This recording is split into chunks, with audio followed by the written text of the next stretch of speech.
Assalamualaikum warahmatullahi wabarakatuh.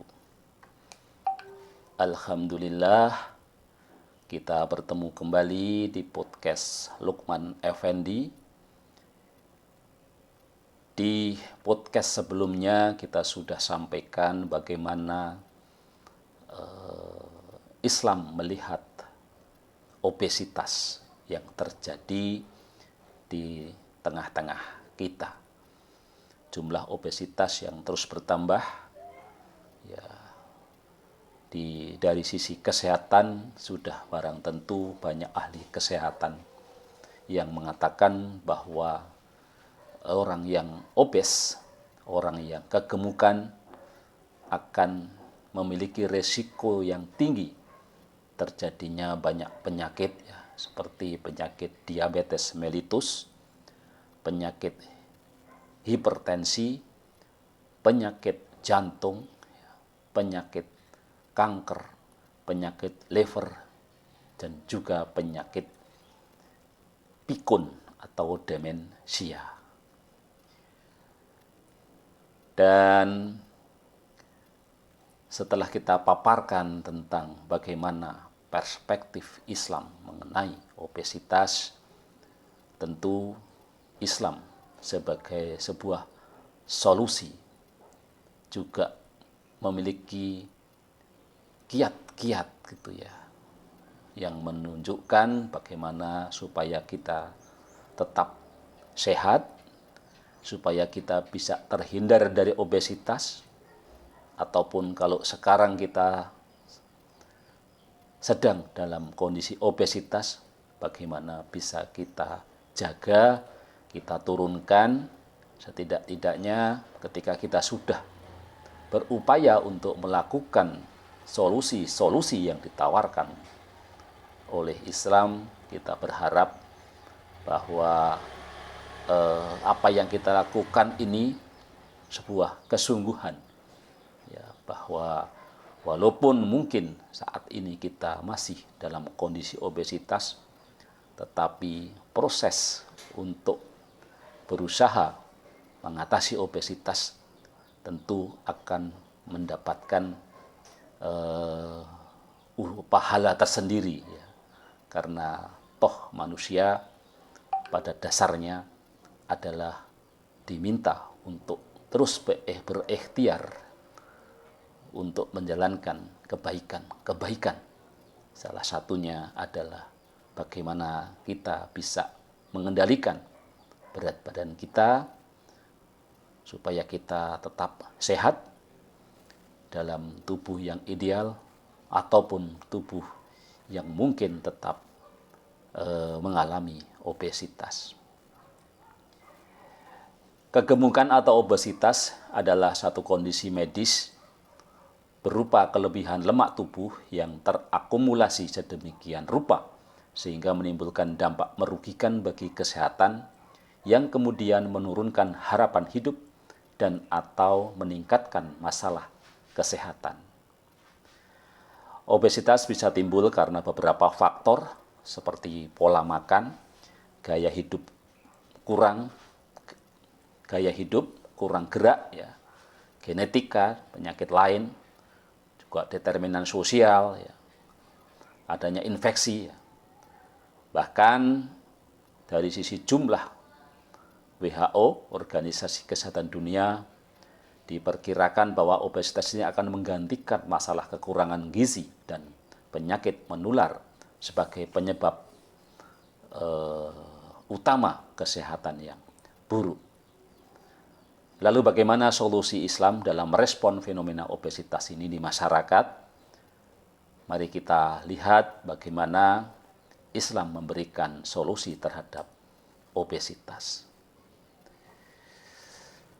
Solusi yang pertama, ya, menurut Islam untuk mengatasi obesitas adalah jangan berlebihan makan dan minum. Ya. Makan dan minum merupakan kebutuhan dasar fisik manusia, namun jika berlebihan dalam makan dan minum justru akan menimbulkan masalah kesehatan, termasuk di dalamnya adalah obesitas. obesitas. Karena itu Islam sering mengingatkan agar jangan berlebihan di dalam makan. Ya. Di dalam Quran surat Al-A'raf ayat 31. Hai anak Adam, pakailah pakaianmu yang indah setiap memasuki masjid. Makan dan minumlah dan jangan berlebih-lebihan. Sesungguhnya Allah tidak menyukai orang-orang yang berlebih-lebihan.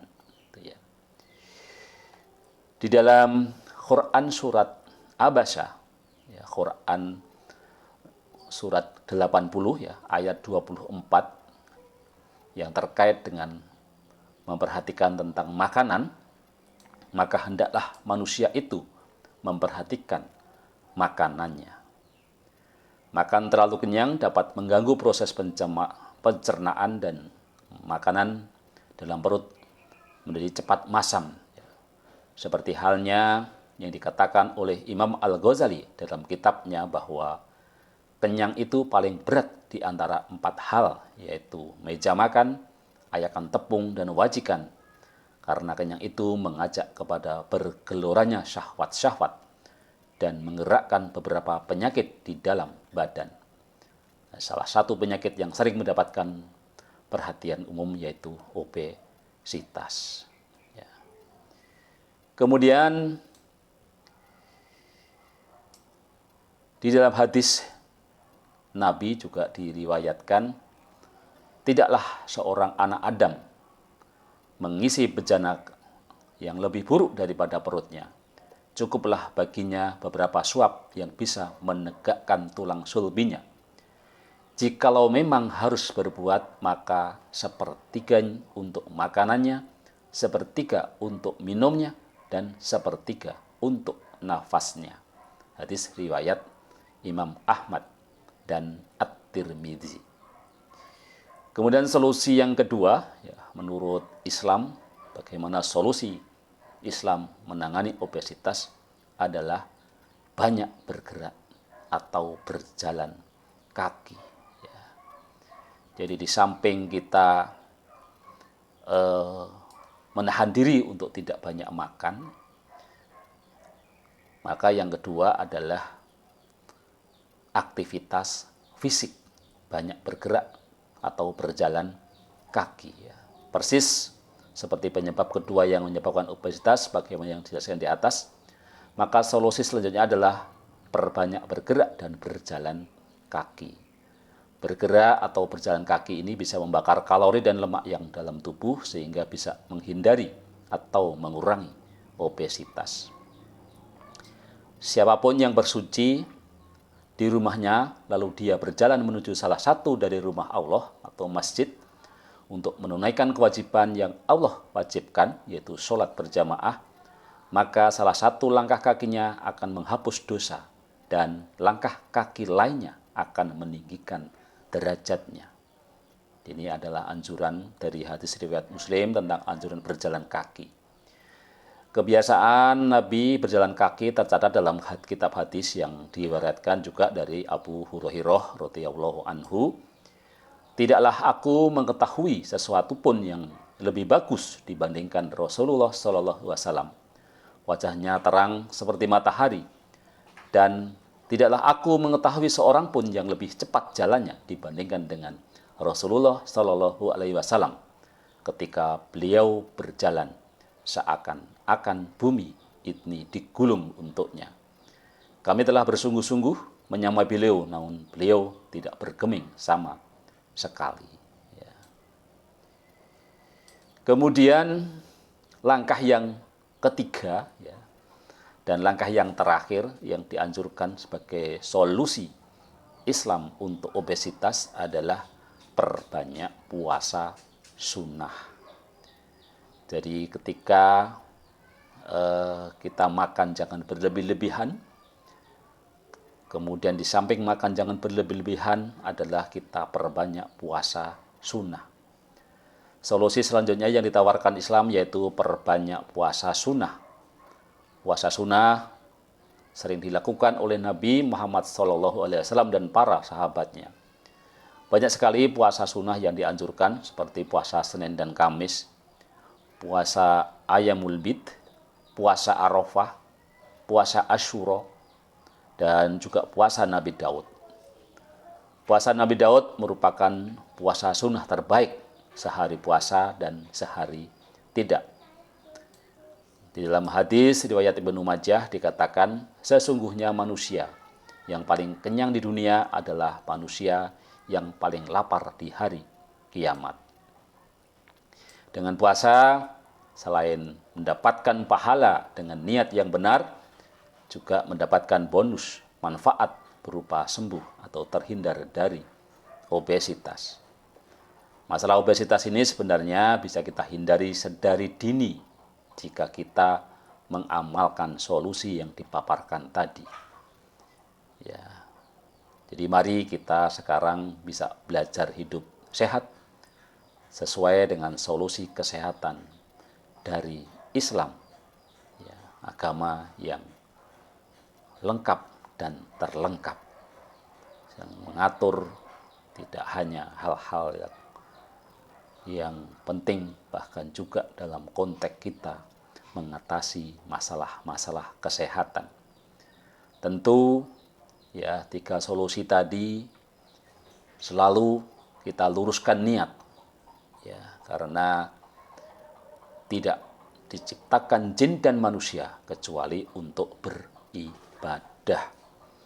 Jadi kalaupun kita melakukan menahan makan kita, ya, mengendalikan makan kita supaya tidak berlebih-lebihan, kemudian kita bergerak, berjalan kaki, ya, kemudian kita berpuasa, tetap niat kita harus kita luruskan bahwa itu semata-mata memenuhi